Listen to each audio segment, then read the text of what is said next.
మంచి భవిష్యత్తు కోసం తెలుగు విద్యార్థులు ఇష్టపడే యూనివర్సిటీ. కాల్ 9059052378 9059052379.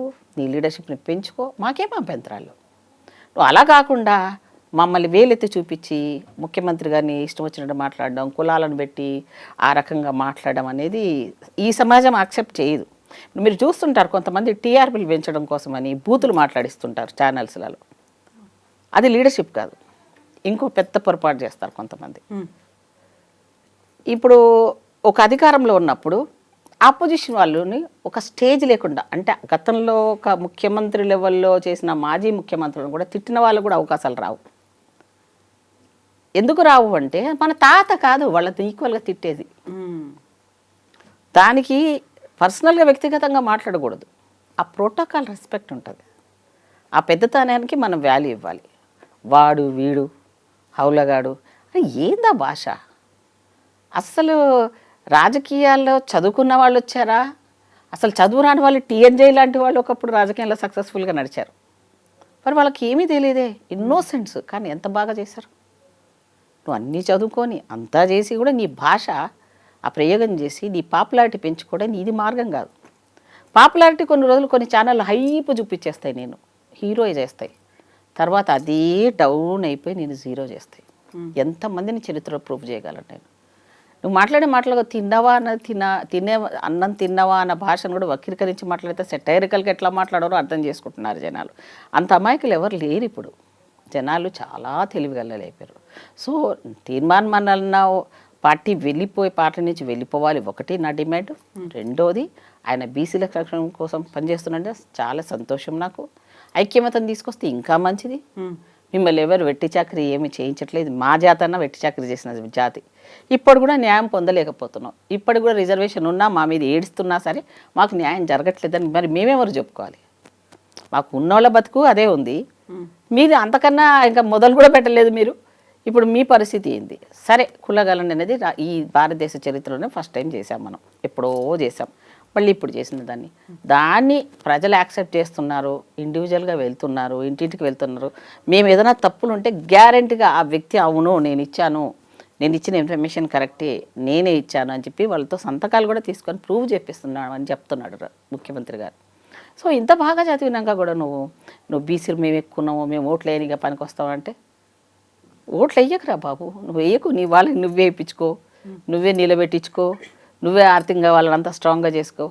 ఈరోజు ఎలక్షన్ అంటే మాటతో వేసేవాళ్ళు ఎవరు లేరు, డబ్బులతో వేసేవాళ్ళే ఉన్నారు కదా. మరి అమ్మ, ఇప్పుడు కుల గణన తర్వాత బీసీలకి చట్టబద్ధత కల్పించడానికి, లోకల్ బాడీ ఎలక్షన్స్లో రిజర్వేషన్లు కల్పించడానికి, వీటి కోసమని ప్రత్యేక సెషన్ పెడతాము, మేము ఖచ్చితంగా చేసి తీరుతాము అన్న తర్వాత ఇక్కడ వినిపిస్తున్నటువంటి ఇంకొక ఆరోపణ, బీసీలకి హై ప్రయారిటీ ఇవ్వడం మొదలుపెట్టిన తర్వాత ఎస్సీ రిజర్వేషన్లలో కోత ఇవ్వబోతోంది అనే ఒక మాట వినిపిస్తోంది. ఎట్లా చూస్తున్నారు? సరే, ఒక్కొక్కసారి వంటలో నువ్వు రోజు అదే వేసినా ఒకసారి ఎక్కువ తక్కువ అవుతుంటాయి. ఇంట్లో ఏ పని అయినా కొన్నిసార్లు మనం చేస్తున్న పొరపాటు అవుతుంటుంది. మా దాంట్లో కూడా ఇప్పుడు మా దాంట్లో 2 సబ్కాస్ట్లో గొడవలు జరుగుతున్నాయి. వర్గీకరణ 30 సంవత్సరాల ఉద్యమానికి.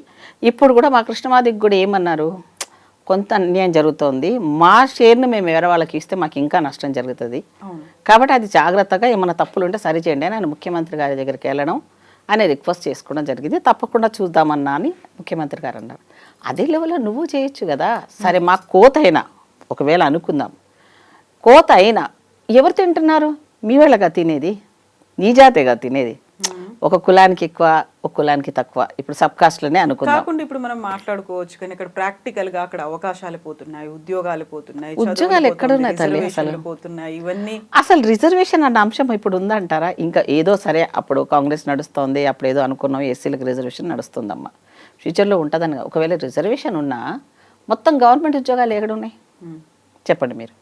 ఆ గవర్నమెంట్ ఉద్యోగాలే లేనప్పుడు ప్రైవేట్ ఉద్యోగాలను నీకు రిజర్వేషన్ పెట్టుకోవాల్సిన దాన్ని ఎవరు స్ట్రాంగ్గా పెట్టగలరు? దానికి అష్యూరెన్స్ ఎవరు ఇవ్వగలరు చెప్పమ్మా? ఇప్పుడు రిజర్వేషన్ కావాలి, మా సీట్లు మాకు కావాలంటే నీ సీట్లు నువ్వే చూసుకో, నీ జనాలను ఒప్పించుకొని వేయించుకోగలిగితే వేయించుకో. నీ మొత్తం రిజర్వేషన్ ప్రకారంగా ఏ పాపులేషన్, ఇప్పుడు ఎస్సీ రిజర్వేషన్ ప్రాంతాలను సెలెక్ట్ చేస్తాం, పాపులేషన్ బట్టి రిజర్వ్ స్థానాలుగా డిక్లేర్ చేస్తాం కదా. సరే, గవర్నమెంట్లు చేయట్లేదు, నీకు తెలుసుగా. ఎక్కడ ఎవరి పాపులేషన్ ఎంత ఉంది, ఏ కులానికి ఎక్కువ ఉంది బీసీలలో, వాళ్ళ నుంచి ఒక లీడర్లను నిలబెట్టి స్పాన్సర్ చేయండి. మీరు స్పాన్సర్ చేసి మీ వాళ్ళని మీరే నిలబట్టుకోండి. రేపొద్దున గవర్నమెంట్ని ఛాలెంజ్గా వెళ్ళగలే లెవెల్లో మారండి. అదొక చైతన్యం కదా మనకి. అబ్బా వీళ్ళకి కూడా అనుకున్నంత నిలబెట్టారా బాబు, వీళ్ళే హెల్ప్ చేసుకున్నారు, డబ్బు తీసుకోకుండా నిస్వార్థంగా. అరే ఇంకా ఎప్పుడురా మనకు వచ్చేది అని ఐక్యంగా పెంచి వాళ్ళని తోట ఆ సీట్ల మీద వాళ్ళని కూర్చోబెట్టి బీసీలు, ఒకవేళ ఏ పార్టీ ఇవ్వలేదు అనుకుందాం, నీ చేతిలో ఉంది కదా, నీ వాళ్ళని నువ్వు ఇంత స్ట్రెంత్ ఉన్నవాళ్ళు, ఫైనాన్షియల్గా స్ట్రాంగ్ ఉన్న వాళ్ళని నువ్వు సపోర్ట్ చేసుకుని వాళ్ళని నిలబెట్టచ్చు కదా. ఎవరైనా పెడతారా అలా? అంత తొందరగా ఇస్తారా? అంత ఈజీ కాదమ్మా నా మాట. సరే సక్సెస్ అయితే ఆప్షన్ చాలా తక్కువ ఉంది సక్సెస్కి, కానీ మైనస్కి చాలా ఉంది. వ్యక్తిగతంగా డ్యామేజ్లు జరిగినా నీకు నష్టం జరుగుతుండొచ్చు, కానీ వాళ్ళకి నష్టం జరగకుండా చూడాల్సిన బాధ్యత నీ మీద కూడా ఉంటుంది కదా. ఇక్కడే ఇంకొక అంశం కూడా వెలుగులోకి వస్తోంది. ఇప్పుడు తీన్మార్ మల్లన్న కులగణనకి సంబంధించి అందులో అవకతవకలు జరిగాయి, నెంబర్ ఎందుకు తక్కువ వచ్చింది, ఇన్ని మాట్లాడిన తర్వాత ఒక వాయిస్ బలంగా వినిపించిన తర్వాత సడన్గా టీపీసీసీ చీఫ్ ఈసారి బరాబర్ బీసీఏ సీఎం అవుతాడు, కాంగ్రెస్ పార్టీ చేసి తీరుతుంది అని ఈ మాట రావడం తీన్మార్ మల్లన్న డిమాండ్ తర్వాత వచ్చింది అంటే అది ఆయన సక్సెస్ అనేది వినిపిస్తోంది. అంత లేదమ్మా, అబ్బాబాబా వీళ్ళు అప్పుడప్పుడే ఎస్టాబ్లిష్ అయిపోయి వీళ్ళు డిమాండ్ పెడితే ఇక్కడ భయపడే వాళ్ళు ఎవరు లేరు. అంత సీన్ ఎవ్వరు అనుకోవడానికి లేదు. కృష్ణమాదిగ 30 ఏళ్ళను చేస్తేనే ఎవరు మనం లెక్క పెట్టలేదు. అంత భయపెట్టించే వ్యవస్థలో ఉన్న ఉద్యమాలు, తిండి లేక ఉద్యమాలు చేసి అరెస్టులు అయితే కూడా ఆ ఉద్యమానికి ఇంతవరకు కూడా సరి అయిన ప్రాముఖ్యత రాలేదు.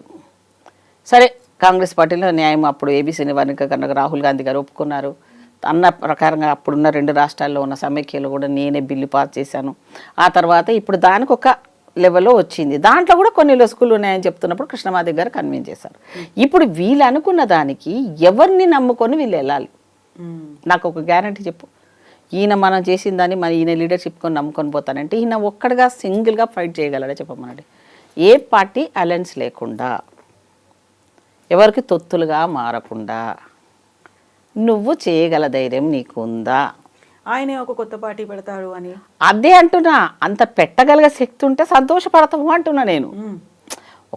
మనం ఎప్పుడు కూడా మనకున్న ప్రజాస్వామ్యంలో ఒక బ్యూటీ ఏంటిదంటే ఎన్ని పార్టీలైనా పుట్టొచ్చు, దానికి కంట్రోలింగ్ లేదు. అమెరికాలో అలాగా 2 పార్టీలు ఉండాలో, లేదా చైనా లాగా ఒక పార్టీ ఉండాలని ఉన్నా కూడా ఎక్కువ పార్టీలు వస్తే ఏదానికి ఒక దాని కింద వెళ్ళిపోవాల్సిందే వాళ్ళు. అట్లాంటి సిస్టమ్ లేదు మనకి. కాబట్టి దాన్ని ఎన్నైనా రోజుకో పార్టీ పెట్టుకో, నేను ఎవడొద్దన్నాడు. కానీ నువ్వు అమ్ముడు పోయే లెవెల్లో అమ్ముడు పోకుండా నేను నమ్ముకున్న వాళ్ళని నువ్వు అన్యాయం చేయకుండా ఉన్నన్ని రోజులు నువ్వు సక్సెస్ఫుల్లే. నువ్వు 100 మార్కులు తెచ్చుకోని అవసరం లేదు, ఓ 35 మార్క్స్ తెచ్చుకున్నా జనాల్లో నీకు ఇది ఉంటుంది. కాంశీరామ్ గారి సిద్ధాంతం ఏంటంటే ఫస్ట్ పోటీ చేయి, తర్వాత ఓడిపో అన్నాడు, 3వసారి పోటీ చేయమన్నాడు. ఫస్ట్ గెలవమని ఎప్పుడు చెప్పలేదు ఆయన. ఎప్పుడైతే పోటీలో మనం వెళ్తామో లొసుగులు తెలుస్తాయి, కష్టాలు తెలుస్తాయి. ఒకవేళ ఓడిపోతామని తెలిసిన కంటెస్ట్ చేసావనుకో, ఓడిపోయిన అనుభవంతో గెలవాలి ఎలా అన్నదానికి మైండ్ మెచ్యూర్ వస్తుంది. ఎప్పుడైనా సక్సెస్ అయిన వాళ్ళు ఒకసారి సడన్గా కింద పడితే 0 అయిపోతారు వాళ్ళు. అదే పాస్ అయ్యి ఫెయిల్ అయ్యి డక్కా ముక్కలు తిన్న వాళ్ళు టాప్ లెవెల్కి వెళ్ళిపోతారు. ఎందుకంటే వాళ్ళకి ఆ సమర్థత ఉంటుంది, ఆ ఈక్వల్గా తీసుకునే మెంటాలిటీ ఉంటుంది. సో ఎప్పుడే కానీ ఓటమి ఉండాలి. ఓటమి ఉంటేనే మన తప్పులు మనకు తెలుస్తుంటాయి, మనం ఎలా నెగులుతున్నామో అవతల వాళ్ళు మరి విమర్శన చేస్తుంటాడు, సద్వినియోగం చేసుకోవాలి ఆ విమర్శల్ని కూడా. అంతేగాని వాటిని విని నాకు నేను చేయట్లేదు అని అంటే నేను ఎవడు నమ్మడుగా. సో ఈ ప్రజాస్వామ్యాన్ని ఇప్పటికే కూలిపోయింది, ఈ 10 ఏళ్లలో పోయింది. మోదీ వల్లే ఇంకా నాశనం అయిపోయింది దేశము. ఇప్పుడున్న మన గ్రాఫ్, నిన్న ఎవరేం మాట్లాడినా నేనైతే రేణుకా చౌదరి గారు, నేను ముందు నుంచి ఆమెకు అభిమానిని. ఎందుకు అంటే ఉన్న మాట ముఖం మీదే మాట్లాడేస్తుంది నాలాగే సూటిగా. అనుకోకుండా మా ఇద్దరు మైండ్, మీరు ఇండివిజువల్గా ఏ క్వశ్చన్ ఆన్సర్ సేమ్ వస్తాయి మా ఇద్దరికి. అలా నేను ఆమె ఫాలో చేసినా కూడా అంటే మైండ్ సెట్లు ఒక్కోసారి మ్యాచ్ అవుతాయి అంటారు కదా. నిన్న అందరూ ఇక్కడ రాష్ట్రంలో చాలా బాగున్నాయి, అంత బాగా చేస్తున్నప్పటికీ ఆవిడ చాలా బాగా మాట్లాడేది. మనం ఎక్కడికి వెళ్ళిపోతున్నాం? ముందు మనం గ్లోబల్తో ఫైట్ చేయాలి. ప్రపంచం ఎక్కడో పోతుంది. ఈరోజు మన రూపాయి రేటు కింద పడిపోతుంది, దాన్ని పట్టించుకున్న అవసరం లేదా మనకి? ఈరోజు బీజేపీ ఇంత మాట్లాడుతూ ఉంది, మనం హయ్యెస్ట్ మనం పే చేస్తున్నాం, ట్యాక్స్ పే చేస్తున్నాము. ఇప్పటివరకు బీజేపీ ప్రభుత్వం వచ్చి 3 సార్లు వస్తుంది. ఇప్పటివరకు ఇక్కడ ఉన్న కేంద్ర మంత్రులు చేసిన వాళ్ళు ఎన్ని కోట్ల రూపాయలు మనకి ఇచ్చారు? దాని మీద ఫైట్ ఉండాలి. అలాగే ఈరోజు ప్రపంచంలో మనం చైనా, అమెరికా ఇలాంటి దేశాలతో మనం పోటీపడి మన రూపాయిని క్షీణిస్తున్న దానికి కారణాలు వెతుకొని ఎక్స్పోర్ట్స్ మనం ఇంకా ఇంపోర్ట్ను తగ్గించుకోవాలి, ఎక్స్పోర్ట్ చేసే స్టేజ్కి మనం వెళ్ళగలగాలి. సో అది వెళ్లకుండా మనం కాన్సన్ట్రేట్ చేయకుండా ఇప్పుడున్న ఈ భారతదేశ చరిత్రలో ఉన్న హయ్యెస్ట్ చరిత్ర ఉన్న పార్టీ కాంగ్రెస్ పార్టీ.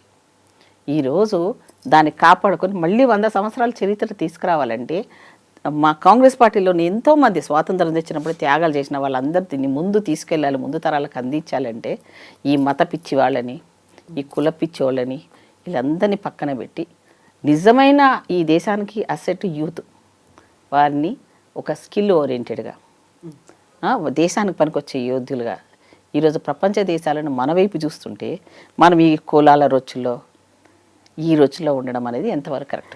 ఇప్పుడు తీన్మార్ మల్లన్న అంత స్ట్రాంగ్గా మాట్లాడడం, కౌంటర్లు వేయడం, అంత అగ్రెసివ్నెస్ వెనకాల దీంతో పాటుగా ఆయన సరికొత్త పార్టీ పెడుతున్నాడు అనేటువంటి ఊహాగానం, దీని వెనకాల బీజేపీ ఉంది అని వినిపిస్తుంది. బీజేపీ ఆయన వాడు ఇప్పుడు బీజేపీ యొక్క లక్ష్యం నేను చెప్తాను చూడమ్మా. బీజేపీ కులం ఎక్కడ అవసరంతో కులాన్ని లేపుతున్నారు, వాళ్ళు మతం ఎక్కడ కావాలో మతాన్ని చెప్తున్నారు. ఆర్ఎస్ఎస్ అనేది ఇంటర్నల్గా పనిచేస్తుంది ప్రతి నియోజకవర్గంలో, ప్రతి మండల్లో, ప్రతి వ్యక్తి నీ మధ్య ఉంటాడు. నీ ఇన్ఫర్మేషన్ అంటే నీ ఊర్లో ఎన్ని ఓట్లు ఉన్నాయి, ఎంతమంది కులాలు ఉన్నారు, వాళ్ళు పక్కా అనమాట. 365 రోజులు ఆ ఫీల్డ్లో వర్క్ చేసేవాళ్ళు కార్యకర్తలు రెడీ అయిపోయారు ఇప్పుడు. సో ఒకప్పుడు కమ్యూనిస్ట్ వాళ్ళు చేసేవాళ్ళు అలా,